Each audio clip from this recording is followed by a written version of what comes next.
Hey everyone, in this video we are going to check out what automations are and how to set them up in Monkedo.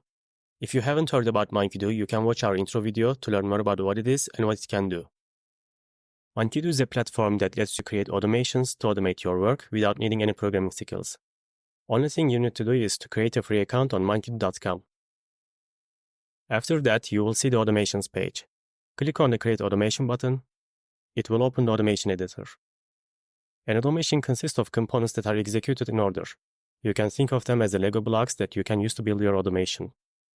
Let's have a look at an example component. On the left side of the editor, you will see the components panel. There are different types of components for different purposes. Click a component type to open the component selector. Components may be further grouped into subcategories. When you click a category, you will see the components. When you select a component, you can move it anywhere you want and place it by clicking on the editor. They have input ports at the left side and output ports at the right side. A component gets its data from input ports, performs an operation with this data, and then provides the results of the operation from the output ports. For example, this component is the add operator, so it takes two inputs, number 1 and number 2. After adding them, it provides the sum from its output. A component may have n number of inputs and outputs depending on its purpose. If you notice, there is a warning sign on the component. It says that it is not configured yet. In order to use a component, you need to provide the input values first. When you click the component, you will see the info panel. Here, you can see the details of a component, and also you can set its inputs. So, how do we set input values?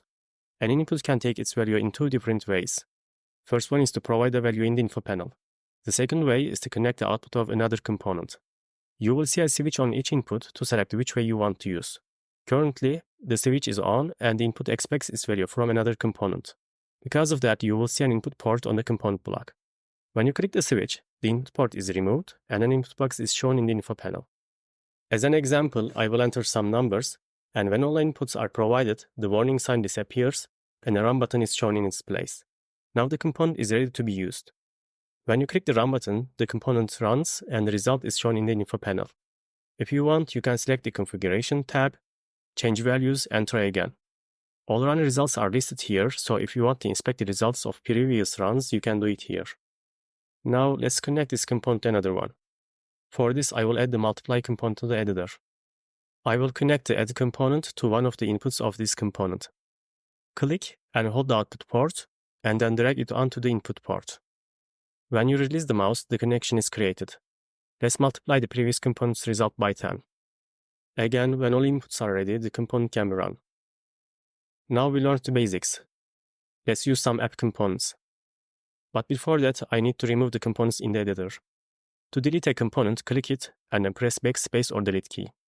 Monkedo has integrations with hundreds of apps from a wide range of areas, so you can perform many actions on the apps you use. For this example, we will create a tweet in X. Click the action category, search for tweet, and select the create a tweet component. If you look at the info panel, you will see that this component requires you to connect your X account. Click the connect button and follow the instructions.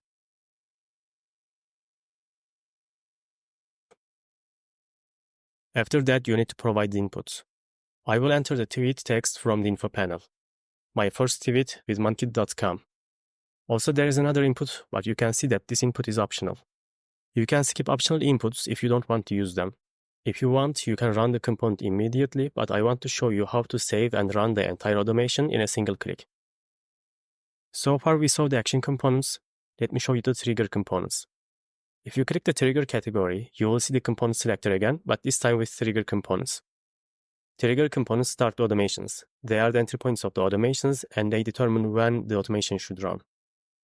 Currently, Monkedo provides 4 basic trigger components and many application triggers. Currently, we add a component that creates a tweet. For example, you can connect an application trigger to automatically create a tweet when you share a post or video on another platform. Or you can use a schedule trigger to regularly tweet new content. For this example, I will just use the manual trigger.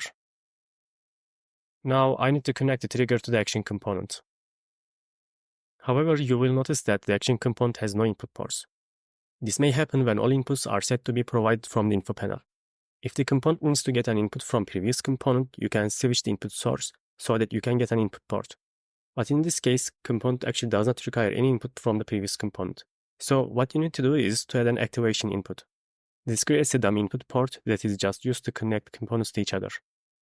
It does not require any value, so what you connect to this input doesn't matter. Now, we can connect the trigger to the action.